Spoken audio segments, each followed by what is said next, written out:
ઇડલી, ઢોસા, મેંદુવડા એવી બધી જ સાઉથ ઇન્ડિયન વાનગીઓથી કંટાળ્યા હોવ તો આજે આપણે બનાવીશું મધુર વડા.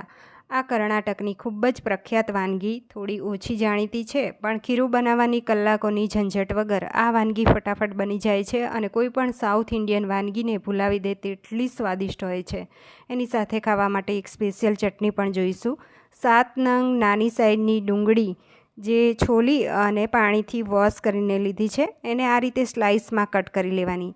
તો બધી જ ડુંગળી સ્લાઇસમાં કટ કરી લીધા પછી એના લચ્છા આ રીતે હાથેથી છૂટા પાડી લેવા, એટલે ઝડપથી છૂટા પડી જશે. અને ડુંગળી છે એ નાની સાઈઝની જ લેવાની. તો હવે સ્વાદ મુજબ મીઠું નાખી દેવાનું. મેં 1 ટેબલ સ્પૂન જેટલું મીઠું નાખ્યું છે ટોટલ. સારી રીતે મિક્સ કરી લેવાનું છે. મિક્સ કર્યા પછી એની અંદર 2 નંગ લીલા મરચાં ઝીણા ઝીણા કટ કરીને, 2 ટેબલ સ્પૂન સફેદ તલ નાખીશું. ટુકડો આદું છોલી કટકા કરી લેવાના, ઝીણા ઝીણા કટકા કરવાના. તો અહીંયા આદું છે ઝીણા કટકા કરીને જ લેવું. અને મીઠા લીમડાના પાન 30થી 40 નંગ પાણીથી વોશ કરી અને ઝીણા ઝીણા કટ કરીને લેવા. વધારે ઓછા તમે કરી શકો છો, પણ વધારે લેશો તો ટેસ્ટ સારો આવશે. અહીંયા અડધી વાટકી જેટલા લીલા ધાણા ઝીણા ઝીણા કટ કરીને લીધા છે, પાણીથી સરસ રીતે વોશ કરીને. હવે મેં અહીંયા સોજી લીધી છે, તો બારીકવાળી સોજી લેવાની, અથવા તો મોટી સોજી હોય તો તમારે મિક્સર જારમાં પીસી લેવી. તો અડધો કપ જેટલી લીધી છે. 1/4 કપ જેટલા કાચા સિંગદાણાને દરદરા મિક્સર જારમાં પીસીને લીધા છે. હવે અહીંયા 2 ટેબલ સ્પૂન તેલ ગરમ કરીને નાખવાનું રહેશે. તો ગરમ જ તેલ લેવું અને પછી ચમચીથી મિક્સ કરી લેવું, એટલે બળાય નહીં. અને પછી એને હાથેથી મિક્સ કરી લઈશું. થોડું નવસેકું થાય એટલે હવે હાથેથી મિક્સ કરી લેવાનું છે. તો આમાં મીઠું નાખ્યું ડુંગળીમાં, અને ડુંગળીનું પાણી છૂટું પડતું હોય છે.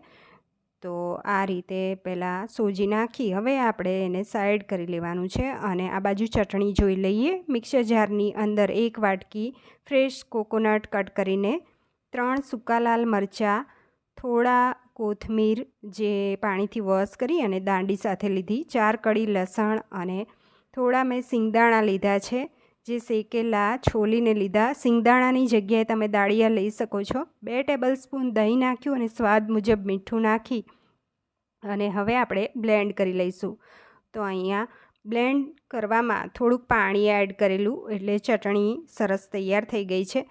તો ચટણી છે એ તમારે જાડી પાતળી જેવી રાખવી હોય એ પ્રમાણે તમારે પાણી એડ કરવાનું રહેશે.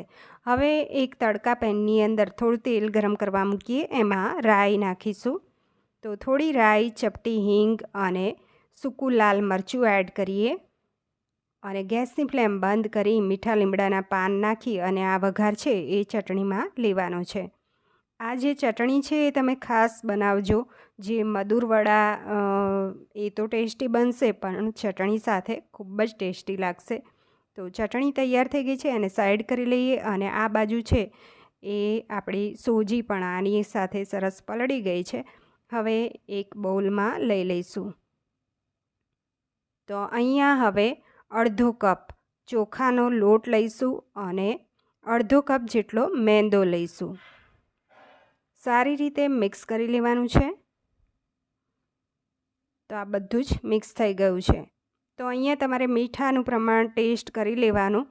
આપણે ડુંગળીમાં જ પહેલેથી એ પ્રમાણે મીઠું નાખી લેવું. અને જો તમને એમ લાગે કે ઓછું વધારે છે તો તમે આ સમયે પહેલાં પાણી નાખ્યા પહેલાં નાખી શકો છો. હવે થોડું થોડું પાણી નાખી અને લોટ બાંધી લેવાનો છે. તો અહીંયા ટોટલ અડધો કપ જેટલું પાણી ગયું છે અને લોટ આ રીતે બંધાઈ ગયો છે. જો હવે આ છે એમાંથી થોડુંક પોર્શન લઈ અને આપણે બોલ્સ તૈયાર કરી લઈશું આ રીતે.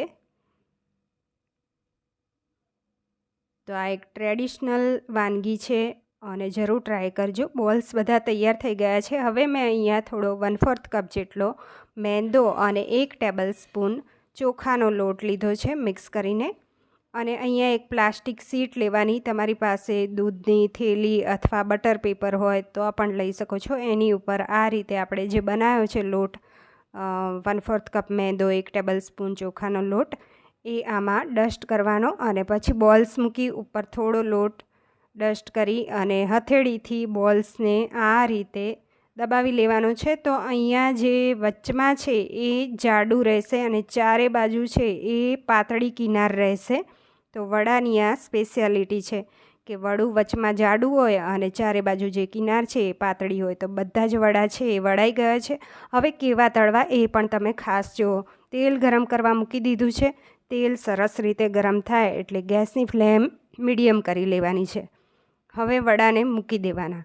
તો ઠંડા તેલમાં નહીં તળવાના અને એક સાઈડ સરસ તળાય પછી જ તમારે પલટાવવાના. તો વડા જેટલા સમાય એટલા મૂકવા. તો આ વડા મોટી સાઈઝના હોય છે તો એને પલટાવી લેવાના ધીમે રહીને. તો 2 વડા ગયા છે અંદર અને બીજી સાઈડ પણ સરસ તળાવા દેવાના અને પછી ગેસની ફ્લેમ સ્લો કરી અને પછી ક્રિસ્પી કરી અને પછી કાઢવા. તો આ તળતા પણ તમારે ધ્યાન રાખવાનું છે. તો હવે આપણે આ મધુર વડાને સર્વ કરી લઈએ. તો મધુર વડા તૈયાર થઈ ગયા છે. એની સાથે ચટણી પણ તૈયાર છે. લાઈક, શેર, સબસ્ક્રાઈબ જરૂર કરજો.